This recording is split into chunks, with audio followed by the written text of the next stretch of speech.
Hat trick लगा पाएंगे अनुप्रिया पटेल? क्या मिर्जापुर लोकसभा सीट पर अनुप्रिया बनाएंगी रिकॉर्ड? नमस्कार, आप देख रहे हैं उत्तर प्रदेश टाइम्स में, आपके साथ धृति शर्मा। लोकसभा चुनाव 2024 को लेकर अब अंतिम और फाइनल दौर में मतदान होना है। 7वें चरण में कुल 57 सीटों पर 1 जून को मतदान होना है। उत्तर प्रदेश में 7वें चरण की चुनावी जंग पूर्वांचल के रण में होनी है। वाराणसी भी इसी चरण में है, जहां से पीएम मोदी चुनाव लड़ रहे हैं।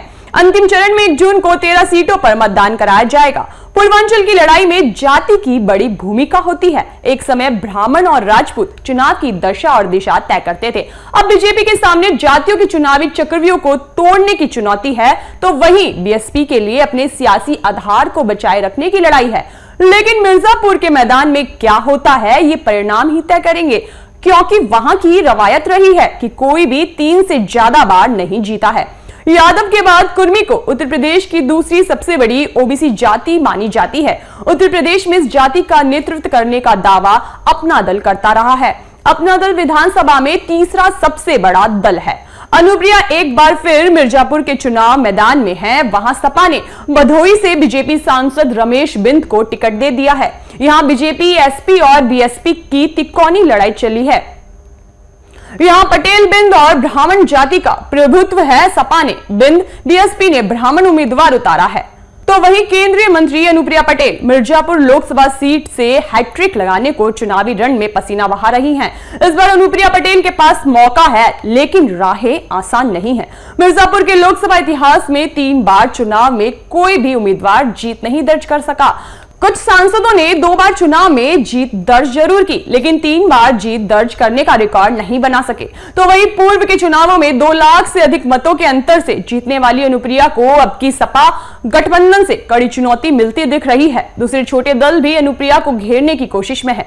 मिर्जापुर लोकसभा सीट पर अपना दल एस की अनुप्रिया पटेल की समाजवादी पार्टी के रमेश चंद बिंद से सीधी टक्कर हो रही है। तो वहीं बसपा के मनीष कुमार त्रिपाठी मुकाबले को त्रिकोणीय बनाने में जुटे रहे।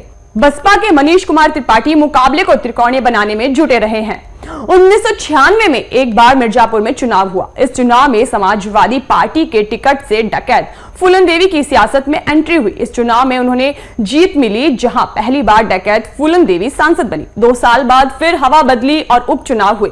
उपचुनाव में वीरेंद्र सिंह ने जीत दर्ज की। 1999 के चुनाव में मिर्जापुर जिले में फूलन देवी की आंधी चली, जहां उन्हें जबरदस्त समर्थन मिला। समर्थन के बाद फूलन देवी सांसद बन गई। फूलन देवी के बाद 2002 में यहां से रामरती बिंद सांसद बने। बसपा के उदय होने के बाद 2004 में लोगों का रुझान बढ़ा, तो उनकी उम्मीदवार नरेंद्र कुशवाहा चुनाव जीत गए। 2007 में हुए चुनाव में रमेश दुबे, तो 2009 में हुए चुनाव में बाल कुमार पटेल को लोगों ने अपना सांसद चुना। मिर्जापुर जिले की सियासत में 2024 में अनुप्रिया पटेल की एंट्री हुई। देश में चल रही मोदी लहर में एनडीए गठबंधन से पहली बार चुनाव में उन्हें जीत मिली।